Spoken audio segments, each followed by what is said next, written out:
Hello everyone, Tirumala Tirupati దేవస్థానానికి సంబంధించిన పరకామణిలో జరిగిన దొంగతనానికి సంబంధించి ఒక భారీ ట్విస్ట్ నెలకొందనే చెప్పాలి. సో ఈ ట్విస్ట్ గురించి ఒకసారి డీటెయిల్గా తెలుసుకుందాం. ప్రస్తుతం మనతో జర్నలిస్ట్ శేషరావు గారు ఉన్నారు, వెల్కమ్ చెప్పేద్దాం.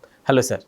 సార్ ఏంటి సార్ ఇప్పుడు ఈ దొంగతనానికి సంబంధించి అక్కడ జరిగిన ఇన్సిడెంట్స్కి సంబంధించి ఏంటి ఆ ట్విస్ట్? ఇప్పుడు లేటెస్ట్ అప్డేట్ కనుక తీసుకుంటే పరకాణిలో దొంగతనం కేసు తిరుమల తిరుపతి దేవస్థానం ఈవో అనిల్ కుమార్ సింఘాల్ గారు కోర్టుకి ఒక అఫిడవిట్ను సబ్మిట్ చేశారు.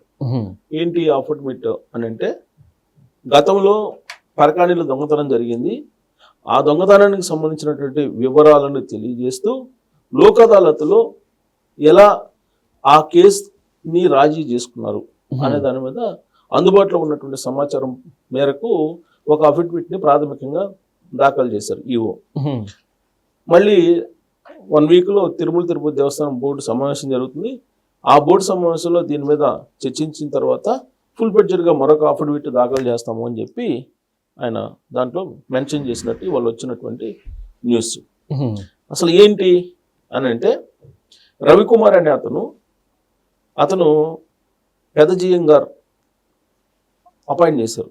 రవికుమార్ అనే అతను తిరుమల తిరుపతి దేవస్థానం పరకాణిలో అక్కడికి వచ్చినటువంటి విరాళాలను లెక్కించేటువంటి వాళ్ళల్లో ఆయన కూడా ఒకళ్ళు. పెద్దజేరు నియమించారు. జనరల్గా పరకాణిలో పెద్దజేరు వాళ్ళే నియమిస్తుంటారు. సో నియమించినటువంటి అతను కొన్ని రోజుల పాటు దొంగతనానికి పాల్పడ్డాడు. ఎట్టకేలకు అక్కడ ఉండేటువంటి విజిలెన్స్ రాజేష్ అని విజిలెన్స్ అతను కంప్లైంట్ చేశాడు. కంప్లైంట్ చేస్తే దాని మీద ఎంక్వైరీ చేస్తే దొంగతనం జరిగిందని చెప్పి ప్రాథమికంగా గుర్తించిన తర్వాత 14 కోట్లు వెనక్కి ఇచ్చి ఆ కేసుని రాజీ చేసుకున్నారు. 14 కోట్లు తిరుమల తిరుపతి దేవస్థానానికి మళ్ళా ఇస్తూ రవికుమార్ కుటుంబం దాన్ని రాజీ చేసుకున్నారు. లోక్ అదాలత్కి వెళ్ళి రాజీ చేసుకున్నారు. ఎవరు ఈ విజిలెన్స్ ఎవరైతే కంప్లైంట్ చేశారో విజిలెన్స్ అలాగే ఎవరు రవికుమార్ అనే దొంగతనం చేసినటువంటి పరకాణిలో డబ్బులు దొంగతనం చేసిన వీళ్ళిద్దరూ రాజీనామా లోక్ అదాలత్లో రాజీ చేసుకున్నారు. అయితే ఈ రాజీ చేసుకోవటం మీద ఒక జర్నలిస్టు శ్రీనివాసులు అయిన తిరుపతిలో ఉండే ఎలా రాజీ చేసుకుంటారని ఒక పిటిషన్ వేశాడు. పిటిషన్ వేస్తే ఆ పిటిషన్ని అసలు పట్టించుకోలేదు. గతంలో కేసేమో నమోదైంది, దాని మేరకు కేసు అయింది, విజిలెన్స్ ఎంక్వైరీ నడిచింది, పరకాణిలో దొంగతనం జరిగిందని చెప్పి ఫైండ్ అవుట్ చేశారు. దానికి ప్రాయశ్చిత్తంగా 14 కోట్లు రిటర్న్ ఇచ్చారు, రాజీ చేసేసుకున్నారు. సార్ అట్లా రాజీ చేసుకోవచ్చా? ఎలా చేసుకుంటారని ఒక జర్నలిస్టు పిటిషన్ వేశాడు. పిటిషన్ వేస్తే ఆ పిటిషన్ని వీళ్ళు పట్టించుకోలేదు. దాంతో అతను కోర్టుకు వేశాడు. ముందు కంప్లైంట్ చేశాడు పోలీస్ స్టేషన్లో కంప్లైంట్ చేస్తే వాళ్ళు పట్టించుకోలేదు. దాంతో కోర్టుకు వేశాడు, పిటిషన్ వేశాడు. కోర్టు పిటిషన్ వేస్తే కోర్టు సీరియస్ అయింది.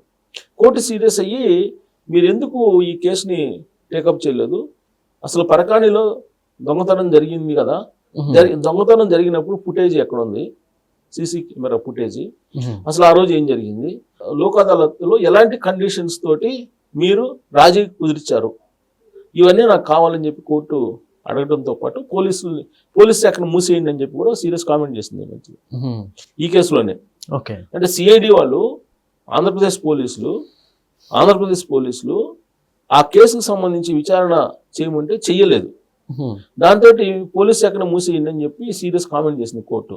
దాంతో సిఐడి ఐజీగా ఉన్నటువంటి రవిశంకర్ అయ్యన్నార్ గారు ఇమీడియట్గా రంగంలో దిగి అప్పటికప్పుడు పరకాణి దగ్గరికి వెళ్ళి అప్పుడు ఆ కేసుకు సంబంధించిన వివరాలు, సిడి ఫైల్స్ అవన్నీ హ్యాండ్ ఓవర్ చేసుకొని అక్కడ ఉన్నటువంటి కొన్ని ఆధారాలు వీటన్నిటిని హ్యాండ్ ఓవర్ చేసుకొని కోర్టుకు సబ్మిట్ చేశారు.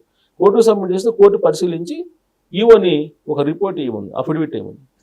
అందుకని ఈవో అఫిడవిట్ వేశాడు, ప్రాథమిక అఫిడవిట్ వేశారు.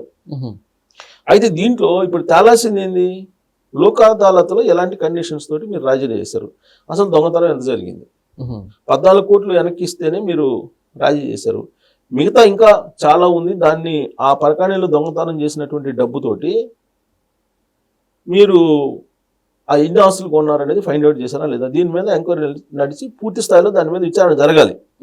కానీ ఇంకా జరగలేదు. కోర్టు ఏమో ఎంటబడుతుంది, కోర్టు ఎంటబడితే కానీ ఈ కేసుల మీద దృష్టి పెట్టాల.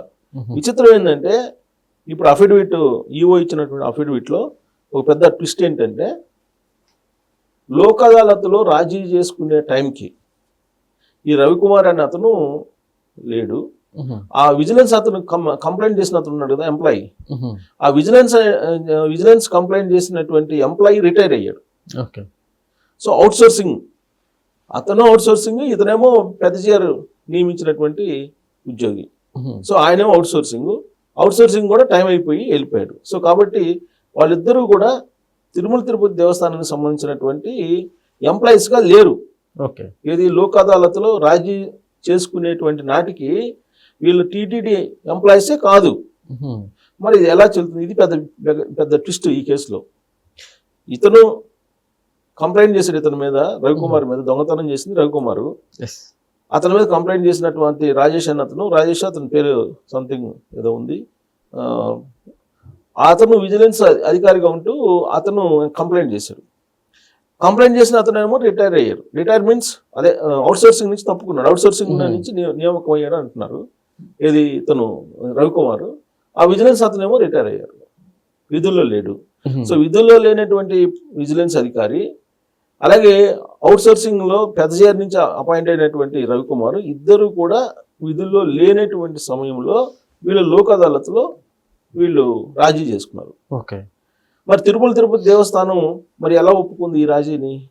తిరుమల తిరుపతి దేవస్థానం ప్రమేయం ఉందా లేదా అనేది తేల్చాలి. ఇదంతా 2023లో జరిగింది. అంటే జగన్మోహన్ రెడ్డి గారికి గవర్నమెంట్ ఉన్నప్పుడు జరిగింది.